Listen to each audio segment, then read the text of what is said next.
வணக்கம் நேயர்களே, நான் கவிதா சத்யநாராயணன், குஷப்பாவை யோகால. நம்ம ஆசனாஸ் பார்த்துட்டு இருக்கோம். ஆசனாஸ்ல பேலன்ஸ் ஆசனாஸும் எவ்வளவு முக்கியமோ அதோட மைண்ட் செட்டும் கரெக்டா ஃபிக்ஸ் ஆகும். ஸோ உங்க பேலன்ஸ் பண்ற என்னென்ன ஆசனாஸ் நீங்க ப்ராக்டிஸ் பண்றீங்களோ அதுக்கு தகுந்தாப்புல உங்களோட மைண்ட் ரிலாக்ஸ்மெண்ட்டும் அது ரொம்பவே கொடுக்கும்.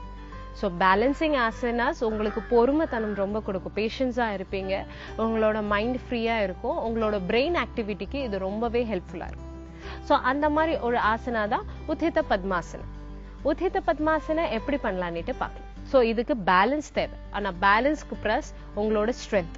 நீங்க அன்றாடம் என்ன சாப்பிடுறீங்களோ, உங்க டயட் எடுத்துக்கிறீங்களோ, அந்த சாப்பாடை பொறுத்து தான் உங்களோட ப்ராப்பரா அந்த பேலன்ஸ் ஆசனாஸே கரெக்டா வரும். ஸோ இப்போ உத்தித பத்மாசனம் எப்படி பண்ணலான்னுட்டு பார்க்கலாம். ஸோ ஃபர்ஸ்ட் உங்களோட ரைட் காலை எடுத்து மேலே வச்சுட்டு, எப்பவுமே ரைட் கால் எடுத்து மேனேஜ் பண்ணுங்க, ஏன்னா லெஃப்ட் கால் ஈஸி இல்லை உங்களுக்கு. ஸோ லெஃப்ட் காலையும் எடுத்து இந்த மாதிரி பத்மாசனில் உட்கார்ந்ததுக்கு அப்புறமா பேலன்சிங் எப்படி பண்ணலாம். உங்களோட கைகள் எப்பவுமே ஞாபகம் வச்சுக்கோங்க, உங்களோட கட்டை விரல்ல ரொம்ப ப்ரெஷர் கொடுக்காதீங்க. நிறைய பேரை பார்த்துருக்கேன், கையை இப்படி பிடிச்சி எழுந்துப்பீங்க. இந்த மாதிரி பண்ணும்போது உங்களுக்கு நிறைய ப்ரெஷர் இருக்கும். ஸோ அந்த மாதிரி ப்ரெஷர் கொடுக்க கூடாதுன்னா உங்க கை விரல்களை நல்லா ஸ்ப்ரெட் பண்ணி இதுல வச்சுக்கும். இந்த மாதிரி வைக்கும்போது உங்களோட பாடி பேலன்ஸ் எழும். இந்த பாடி பேலன்ஸ் எழுந்துறதுக்கு டைம் இருக்கும். ஸோ உங்க பட் லைனை ஃபர்ஸ்ட் எழுப்புறதுக்கு ட்ரை பண்ணு.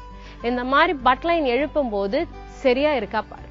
இந்த மாதிரி பார்க்கும்போது தான் உங்களுக்கு தெரியும் உங்க பாடியில நீங்க எவ்வளவு ஸ்ட்ரென்த் உங்க கைகள்ல இருக்குன்னு. கைகள்ல ஸ்ட்ரென்த் இல்லைன்னா எந்த பேலன்ஸ் ஆஃப் ஆசனாஸ் பண்ணும் போது உங்களுக்கு வலி ஏற்படும், இல்ல அடியும் விழலாம். ஸோ அதனால இந்த பச்சை பயிர்கள் இதெல்லாம் சாப்பிட்டு உங்களோட ஹெல்த்தை ரெடியா வச்சுக்கிட்டு உங்க பேலன்ஸ் ஆசனாவை பண்ணிப்பாரு. ஸோ ஃபர்ஸ்ட் இந்த ஆசனாவை பண்ணும்போது ஞாபகம் வச்சுக்கோங்க, உங்க கைகள் உங்க எல்போ எப்படி இருக்குன்னு. வெளியே ரொம்ப போயிடுச்சுன்னா பேலன்ஸ் வராது. ஸோ கொஞ்சம் உள்ள இருக்கணும். ஸோ இந்த மாதிரி உள்ள இருக்கும்போது உங்க பாடியை நீங்க ஈஸியா தூக்கிடலாம். மூச்சு உள்ள வாங்குறது நீங்க எப்பவுமே பிராக்டிஸ் பண்ணிட்டே இருங்க. இதுல இந்த மாதிரி வாங்கும்போது மெதுவா நீங்க கீழே இறப்பிடலாம். ஸோ நீங்க இந்த மாதிரி பிராக்டிஸ் பண்றதுக்கு அது என்ன பண்ணலாம், உங்க கைகள்ல மொத்த ப்ரெஷர் போகணும். உங்களோட எல்போ கீழே வைக்கும் போது அவுட்வர்ட் போக கூடாது, உள்ளேயே இருக்கணும். அப்பதான் அந்த உள்ளே இருக்கும் போதுதான் இந்த இடுப்பு உங்க கைகள்ல கரெக்டா நிக்கும், உங்க கைகளை பேலன்ஸ் பண்ணி நிக்கும். அப்படி இல்லைன்னா நிக்காது. இன்னொரு தடவை நான் உங்களுக்கு அந்த உத்தித பத்மாசனா எப்படி பண்ணலான்னு பார்க்கலாம். ஸோ உங்க கைகளை நல்லா ஸ்ப்ரெட் பண்ணி வச்சுக்கிட்டு மெதுவா எழுப்பி பாருங்க, இல்ல ஃபோல்ட் பண்ணி உங்களுக்கு பேலன்ஸ் இருக்கான்னுட்டு பாத்துக்கோங்க. இந்த மாதிரி ஃபோல்ட் பண்ணி பேலன்ஸ் இருக்கும்போது கைகளை நல்லா ஸ்ப்ரெட் பண்ணிட்டு, எல்போ முக்கியம், உள்ளே இருக்கணும், வெளியே இருக்கக்கூடாது. வெளியே இருக்கும்போது மார்பு பகுதி கீழே விழும்.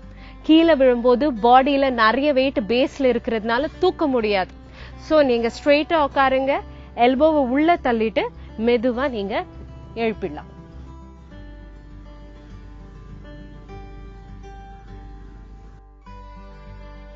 மெதுவா நீங்க உங்க பாடியை எழுப்பிடலாம்.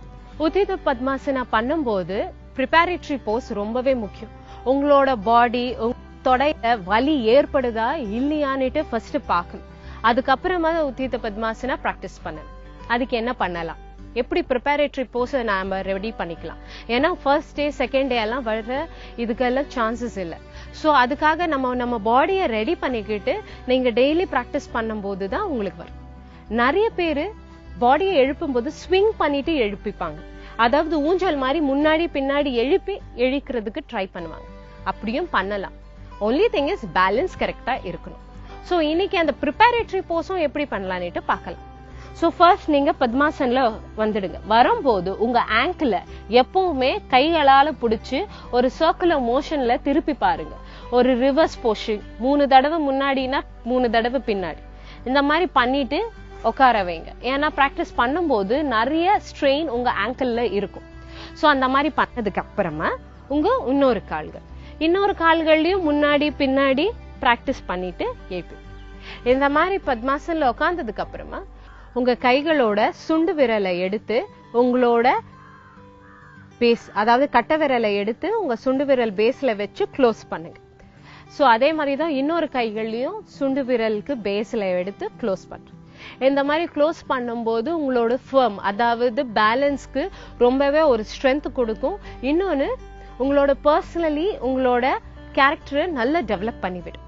ஸோ இந்த மாதிரி பண்ணதுக்கு அப்புறமா நீங்க கீழே வைக்கும் போது உங்களோட பேலன்ஸ் எப்பவுமே தவறாது. மெதுவா உங்க பத்மாசனை எழுப்பி பிராக்டிஸ் பண்ணி பாருங்க. அதாவது முன்னாடி தள்ளிப்பாருங்க. இந்த மாதிரி முன்னாடி தள்ளும் போது பிராக்டிஸ் எவ்வளவு இருக்குன்னு தெரியும். அண்ட் கைகளை மெதுவா விடுங்க. எவ்வளவு வரைக்கும் பிராக்டிஸ் ஆல உங்களோட தொடப்பகுதி எவ்வளவு ஸ்ட்ரென்த்துக்கு இருக்குதுன்னுட்டு அதுவே செக் பண்ணிடும். அண்ட் மெதுவா கீழே இறக்கிடுங்க. அந்த மாதிரி இறக்குனதுக்கு அப்புறமா இன்னொரு கைகளை பேஸ்ல, சுண்டு விரல் பேஸ்ல கட்ட விரலை வச்சு மூடி மறுபடியும் நீங்க எழும்பும் போது கூனி விழியக்கூடாது. ஸோ செஸ்ட் எப்பவுமே ஸ்ட்ரைட்டா இருந்து எவ்வளவு தூக்க முடியுதுன்னு பாருங்க. நிறைய பேருக்கு இவ்வளவுதான் முடியுதுன்னா இட்ஸ் ஓகே. டெய்லி பிராக்டிஸ் பண்ணும்போது தான் அந்த 90 டிகிரி ஆங்கிள் கரெக்டா வரும். அண்ட் மெதுவா நீங்க பிராக்டிஸ் பண்ணலாம். இல்ல உள்ள தள்ளலாம். உள்ள தள்ளும் போது மத்தவங்க பிரஷர் கொடுக்க வேண்டாம். உங்க கைகளால நீங்க புஷ் பண்ணி பாருங்க. அண்ட் ஸ்ட்ரெயிட்டா உட்காந்து பாருங்க. இந்த மாதிரி பிராக்டிஸ் பண்ணதுக்கு அப்புறமா தான் நீங்க உங்களோட உத்தியத பத்மாசனை கையில வச்சு பிராக்டிஸ் பண்ண முடியும். சில பேர் ஸ்விங் பண்ணிட்டு தூக்குவாங்க. It's okay, no issues. Practice முக்கியம். சோ இந்த மாதிரி ப்ரிப்பேரட்டரி பேஸ் பண்ணதுக்கு அப்புறமா உத்தியத பத்மாசனா பண்ணும்போது உங்களோட பாடி பேலன்ஸ் பெர்ஃபெக்ட்டா இருக்கும். விழ வாய்ப்பு இருக்காது, வலியும் ஏற்படாது. இன்னைக்கு நீங்க உத்தியத பத்மாசனம் பாத்தீங்க. நாளைக்கு இன்னொரு ஆசனோட நான் உங்களை சந்திக்கிறேன்.